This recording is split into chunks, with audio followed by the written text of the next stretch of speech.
Buenos días. Buen día, Andrea.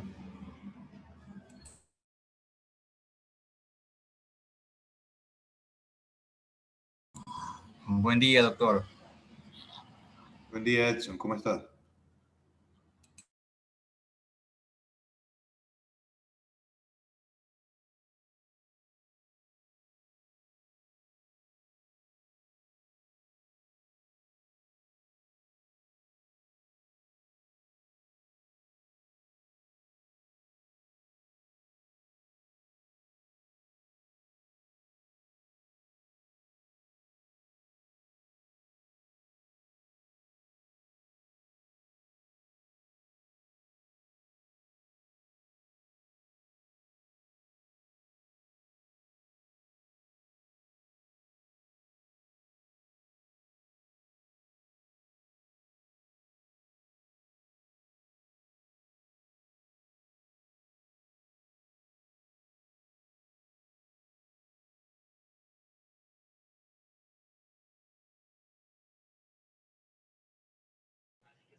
Buen día.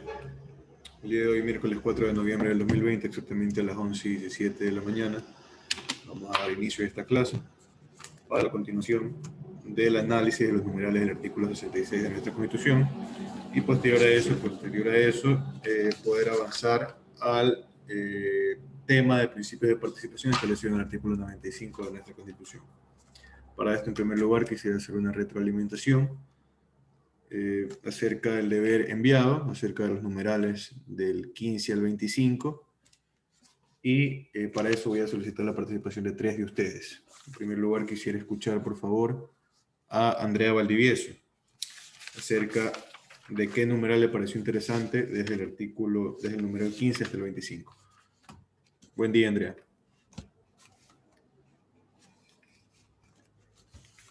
Buenos días. Buen día, Andrea. Cuéntame. Este, bueno, con todos, ¿no?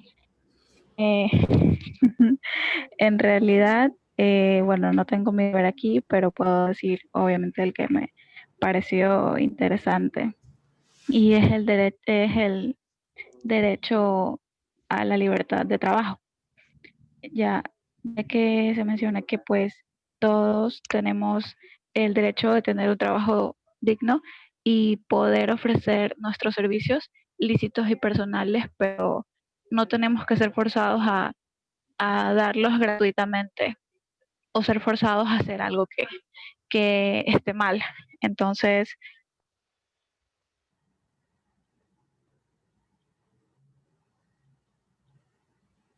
bueno, entonces como nuestra constitución lo establece, pues tenemos el derecho de poder trabajar. Entonces, así como también existe el derecho de poder contratar, pero bueno, eso considero que está ligado, pero el que más me gustó fue el derecho en sí al trabajo.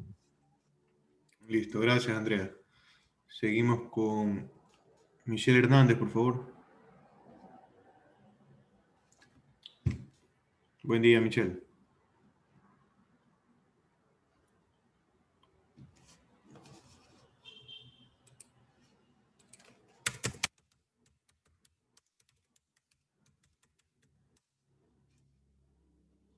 Bueno, Michelle no ha estado atenta. Proseguimos con Romina Perero, por favor.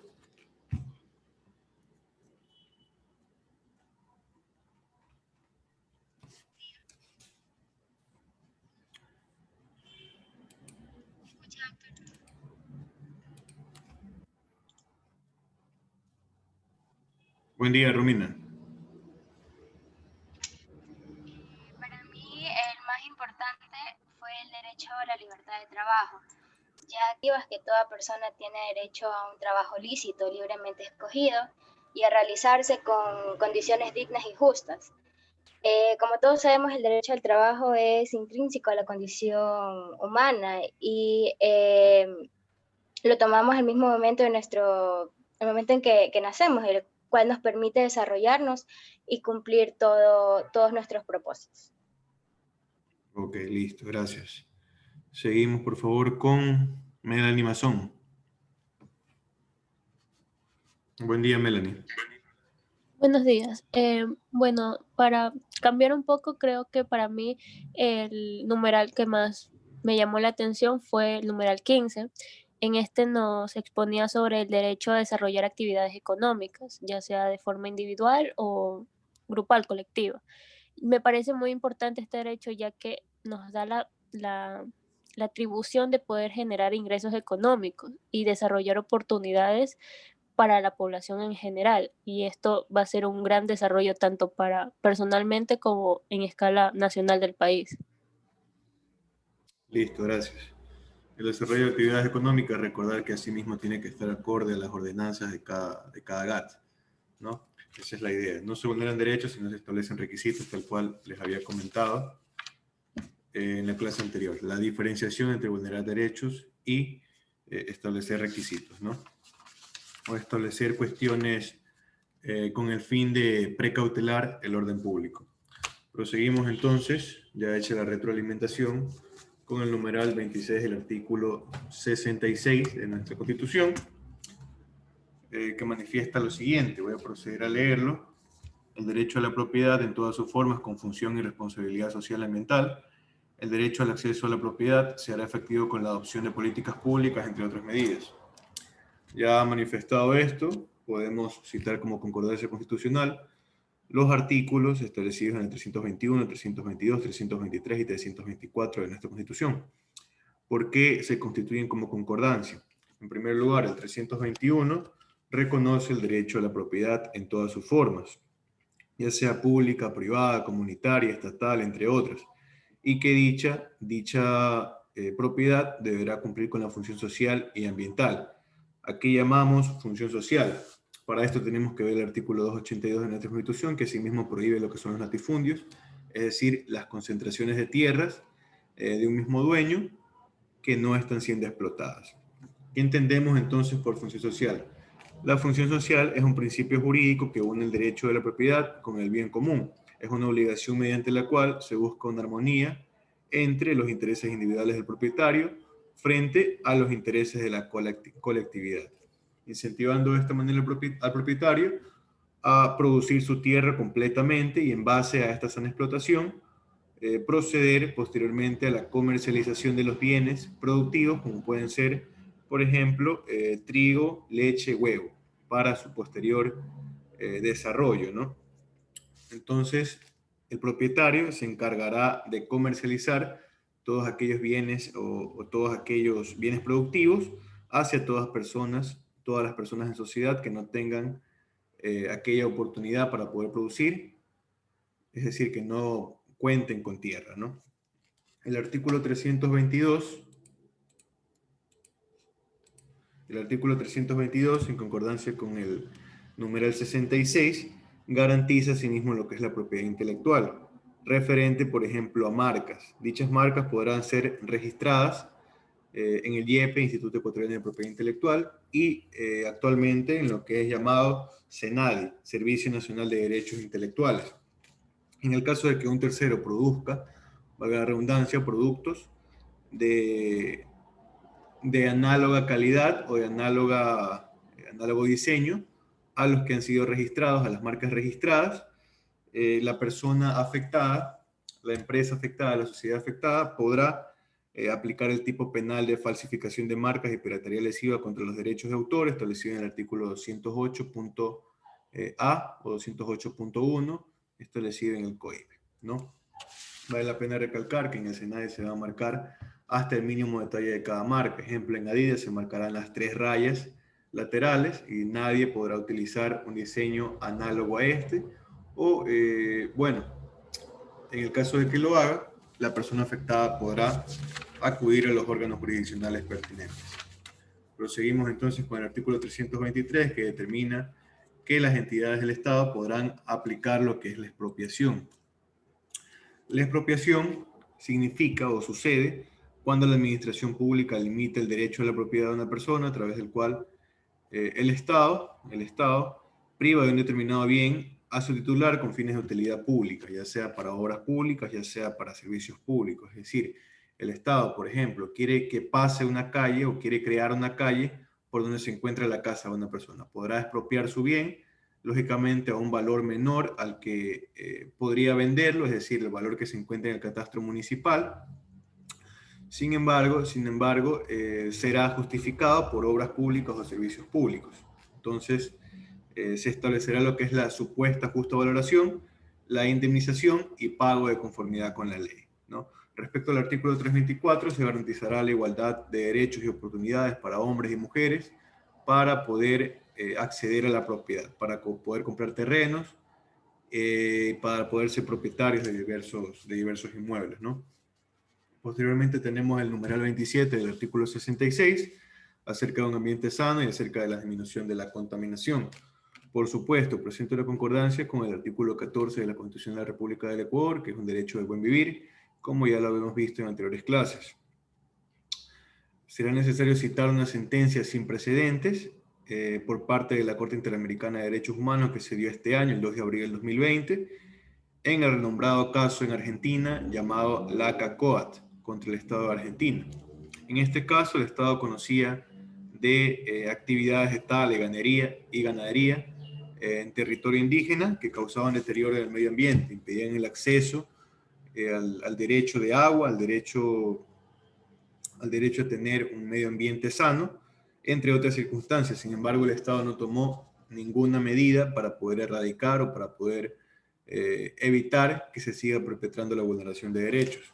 La sentencia se dio a favor de los pueblos indígenas argentinos, resaltando la última parte de la sentencia de la Corte que determina que expresamente que el deber estatal es el de proteger la naturaleza, no solo por su utilidad o efectos respecto de los seres humanos, sino por su importancia para los demás organismos vivos con quienes se comparte el planeta. Entonces, es la primera vez en América Latina que se da una sentencia de esta envergadura referente a la protección de derechos del medio ambiente.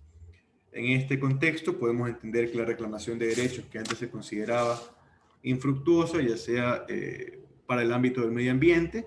Hoy en día ya se considera una realidad, por lo menos en el contexto regional. El numeral 28 del artículo 66 de la Constitución de la República del Ecuador, ya avanzando y terminando con el numeral 27, plasma el derecho a la identidad personal y colectiva. Para el análisis de este numeral será necesario recurrir al artículo 45 de la Constitución de la República del Ecuador, que determina o manifiesta que los niños, niñas y adolescentes tienen derecho a su identidad, nombre y ciudadanía. Con este artículo, y recordando que el derecho a la identidad es inherente a la persona desde el momento que nace, se establece que la obligación de los padres o de quien le ha dado la vida a aquel niño es hacer los trámites respectivos de registro, en el registro civil, escogiendo sus nombres libremente. Asimismo, vale la pena recalcar que según el artículo 97 de la Ley de Registro Civil, Identificación y Cedulación, el documento que acredita la identidad personal es la cédula. Es el único documento que puede acreditarlo, o el más importante, el cual se va a acompañar a cualquier tipo de solicitud, o por ejemplo al pasaporte, a la visa y otros documentos. Es la base para poder solicitar cualquier tipo de permiso, cualquier cuestión dentro de la sociedad. Es con esta cédula que se podrán ejercer también efectos del derecho de identidad, como por ejemplo afiliación a distintos grupos, ya sea político, ya sea social, ya sea religioso, entre otros. Y también el efecto de estado civil, vale la pena recalcarlo, en la cédula podrá cambiar constantemente y tendrá varios estados, como es soltero, casado, unión de hecho, divorciado y viudo, ¿no? El numeral 29 del artículo 66 de nuestra Constitución incluye asimismo libertades adicionales, libertades sueltas a los demás numerales, ¿no? La primera de estas es el reconocimiento de que todas las personas nacen libres, y para explicar el tema y para tener una concordancia internacional tenemos el artículo 1 de la Declaración Universal de Derechos Humanos, que afirma textualmente que todos los seres humanos nacen libres e iguales en dignidad y derechos, y dotados como están de razón y conciencia, deben comportarse fraternalmente los unos con los otros, ¿no? Hago énfasis en la parte de dignidad, ya que desde nuestro nacimiento somos libres y no debemos rendir reverencia a nadie. Asimismo, acorde al numeral 29, letra A, tenemos la letra B de la misma, acerca de la prohibición de esclavitud. Se encuentran concatenados ambas letras. En concordancia con el artículo 4 de la ley, de la Declaración Universal de Derechos Humanos, determina que los hombres no podrán ser comprados ni vendidos como productos básicos. Se prohíbe en todas formas la esclavitud, es decir, aquella referente a personas obligadas a trabajar en condiciones degradantes, en condiciones sin sueldo, no remuneradas, ¿no? Asimismo, la explotación, lo que es aquellas personas obligadas a trabajar más de 8 horas por un sueldo mínimo, bajo chantaje, bajo amenaza, entre otras, ¿no? La servidumbre y la trata de seres humanos, que preponderantemente se da para prácticas como son la prostitución forzada, ¿no? La letra C manifiesta asimismo que nadie podrá ser privado de libertad por deudas ni otras obligaciones, ya que la libertad es uno de los bienes jurídicos especialmente protegidos por el COIP, asimismo como son la vida y la libertad, la vida y la integridad, perdón. Entonces la libertad solo se podrá coartar en los casos penales en los cuales se hayan vulnerado lo que son bienes jurídicos establecidos en el COIP, recordando que el derecho penal es de última ratio y por ende cada uno de esos tipos penales son importantes, ¿no? Y asimismo se podrá coartar la libertad en los casos de pensión alimenticia, en el adeudamiento de pensión alimenticia, recordando lo que es el interés superior del niño, ¿no? Todo esto con el fin de poder cobrar aquel dinero y para que el niño pueda acceder a todo lo que son los derechos de buen vivir, como es la salud, la alimentación, entre otros, y que para eso recordar que se necesita el dinero, ¿no? Asimismo, en la letra D, en cambio, está el derecho de libre albedrío, por el cual se establece que ninguna persona puede ser obligada a hacer algo que se encuentre establecido en la norma como prohibido, o no hacer algo que no está prohibido en la norma. Ese es el derecho llamado libre albedrío, ¿no? Proseguimos entonces, ya viste la primera parte del pensum de este módulo constitucional, procederemos a la segunda parte, lo que es la participación y organización del poder. Para esto, en primer lugar, revisaremos lo establecido en el artículo 95 de nuestra Constitución, que establece los principios de participación, ¿no? Este artículo manifiesta que los ciudadanos podrán participar de manera protagónica en la toma de decisiones, gestión de asuntos públicos, entre otros temas, por medio de mecanismos como son, en primer lugar, la democracia representativa.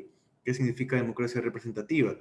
Es la forma en la que votamos cada 4 años o cada vez que cambian las autoridades de elección popular.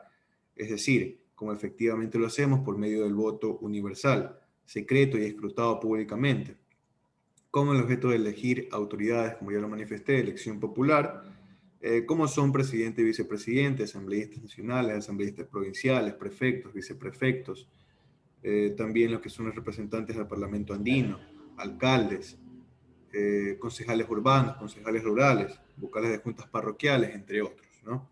Asimismo tenemos el otro método, el otro mecanismo de democracia, como es la democracia directa o participativa, en donde se establecen algunos mecanismos como la iniciativa popular, la consulta popular, la revocatoria de mandato, referéndum, entre otros, que lo veremos en lo posterior y que lo enviaré como deber para que puedan ustedes analizar en qué consiste cada uno de estos mecanismos, ¿no? Por último, tenemos lo que es la democracia comunitaria, que en la Constitución de la República del Ecuador no se ha especificado acerca de cómo se realiza, sin embargo existe el derecho planteado, más no la parte adjetiva, ¿no? Eso es un problema de nuestra Constitución, que muchas veces plantea garantías, sin embargo no plantea cómo ejercerlas, ¿no? Tenemos la democracia comunitaria, que es el derecho colectivo de las comunas, comunidades, los pueblos y las nacionalidades indígenas, el pueblo afroamericano y los pueblos montubios, de constituir y mantener organizaciones que los representen en el marco del pluralismo y diversidad política. Estas formas de participación se regirán con los principios de igualdad, con los principios de autonomía, de deliberación pública, de respeto a la diferencia, al control popular, a la solidaridad y a la interculturalidad. Proseguimos entonces con el artículo 96 de nuestra Constitución, en el cual se garantizan las distintas formas de organización social y política para intervenir en distintos niveles de gobierno o entidades públicas, con el fin de incidir en sus decisiones, siempre en el marco de la legalidad, ¿no? Veremos el artículo 97, que prácticamente es una analogía del artículo 96, sin embargo, afirma que estas organizaciones, las distintas formas de organización en sociedad, las sociedades civiles, podrán demandar la reparación de daños ocasionados por entes públicos o privados en pro de brindar propuestas para las áreas económicas, ambientales, sociales, culturales, siempre en el marco de aportar al régimen del buen vivir, o también llamado summa causae. Todo lo que acabamos de mencionar acerca de la posibilidad de demandar y acerca de la posibilidad de unirse en sociedad por medio de distintas sociedades civiles, se muestra como resultado de lo que es el derecho a la resistencia. El derecho a la resistencia se encuentra establecido en el artículo 98 de nuestra Constitución. Vamos a proceder a leer el mismo. Los individuos y los colectivos podrán ejercer el derecho a la resistencia frente a acciones u omisiones del poder público o de las personas naturales o jurídicas no estatales que vulneran o pueden vulnerar sus derechos constitucionales y demandar el reconocimiento de nuevos derechos. He manifestado esto y he leído el artículo. Podemos mencionar que este derecho presenta varias connotaciones. En primer lugar, que es un derecho indiscriminado en beneficio de todas las personas y colectividades. Segunda connotación, que el objeto es la resistencia a los actos y las omisiones del poder público, es decir, las distintas funciones del Estado, como puede ser el presidente, el ejecutivo, la administración pública, la asamblea, los municipios, los jueces, los agentes de tránsito, los policías, entre otros. Es decir, el derecho a la resistencia se ejerce en el momento en que nosotros grabamos, por ejemplo, a un agente de tránsito que nos está multando injustamente, el momento que impugnamos la citación de tránsito, asimismo el momento que apelamos una sentencia de un juez, se está estableciendo lo que es el derecho a la resistencia. Asimismo, acompañado al derecho a la resistencia, tenemos que se extiende a los actos u omisiones de empresas, corporaciones, sindicatos, gremios de naturaleza privada, ¿no? Ya vimos la pública, ahora también mencionamos que se dirige a naturaleza privada. y se podrá ejercer lo que es el derecho a la resistencia por medio de la huelga, por medio de reclamos administrativos, entre otros. La resistencia se puede dar en casos de vulneraciones actuales de derechos o en casos de vulneración supuesta o potencial de derechos, ¿no? Proseguimos entonces mencionando que la idoneidad de la acción queda librada al criterio o cálculo de quien la resiste o el grupo de quien la resiste. Es decir, al arbitrio de cada grupo o cada individuo que se convierte en su propio juez y ejecutor de la medida. Es decir, se podrán ejercer reclamos administrativos, acudir a los órganos jurisdiccionales competentes y obviamente el derecho a la resistencia es la base de otros derechos, como es el derecho a la huelga, lógicamente basándose con todo lo establecido en la norma, para que la huelga no sea violenta y no altere el orden público, ¿no? La finalidad del derecho a la resistencia es volver al estado anterior del derecho, o tal cual lo determina el artículo 98 de nuestra Constitución, demandar el reconocimiento de nuevos derechos, ¿no?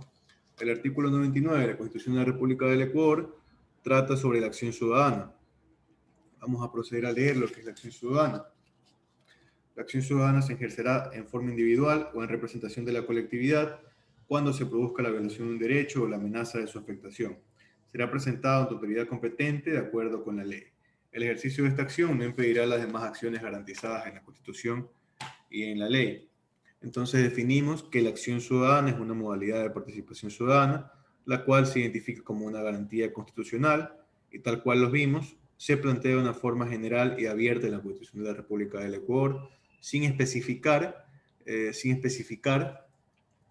la forma de utilizarlo o la forma de llevarla a cabo, sino únicamente planteándola como garantía constitucional, estableciendo como su efecto la protección de derechos.